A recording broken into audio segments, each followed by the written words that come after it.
റഷ്യയും ഇറാനും രഹസ്യ ചർച്ച നടത്തി.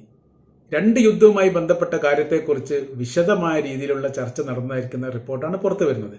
മിഡിൽ ഈസ്റ്റുമായിട്ട് ബന്ധപ്പെട്ട് പുതിയൊരു യുദ്ധ സാഹചര്യങ്ങൾ ഇസ്രായേൽ ഉണ്ടാക്കിയ സ്ഥിതിക്ക് അതിനെങ്ങനെ പ്രതിരോധിക്കണം എന്നുള്ള കാര്യത്തെക്കുറിച്ചും ഏതെങ്കിലും തരത്തിൽ ഇസ്രായേലോ അമേരിക്കയോ ഇറാനെ ആക്രമിക്കുകയാണെങ്കിൽ റഷ്യ എന്ത് നിലപാടെടുക്കും, അല്ലെങ്കിൽ ഏത് തരത്തിലാണ് ഇറാനെ സഹായിക്കുക എന്ന തരത്തിലുള്ള അഭിപ്രായങ്ങളൊക്കെയാണ് ഉയർന്നു വന്നത്. അതോടൊപ്പം തന്നെ ഉക്രൈൻ റഷ്യ യുദ്ധവുമായി ബന്ധപ്പെട്ട് ആദ്യം അമേരിക്ക പറഞ്ഞ നിലപാടല്ല ഇപ്പോൾ നിലപാട് മാറുകയും ഉക്രൈൻ പിന്തുണ നൽകുകയും അതോടൊപ്പം തന്നെ ഉക്രൈൻ ആയുധങ്ങൾ നൽകുകയും ചെയ്തതോടുകൂടി യുദ്ധത്തിന്റെ രീതിയും പാറ്റേണൊക്കെ മാറിയിരിക്കുന്നുണ്ട്. അപ്പോൾ പരസ്പരം അങ്ങോട്ടും ഇങ്ങോട്ടും സഹായിക്കുക എന്നുള്ളതാണ് ഏറെക്കുറെ ധാരണ.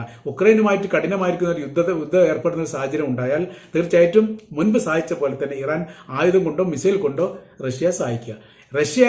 ഇറാനെ ആക്രമിക്കുന്ന ഒരു സാഹചര്യം അമേരിക്ക നടത്തുകയാണെങ്കിൽ അതിനൂതനമായിരിക്കുന്ന ആയുധങ്ങൾ നൽകിക്കൊണ്ട് റഷ്യ ഇറാനെ സഹായിക്കുക.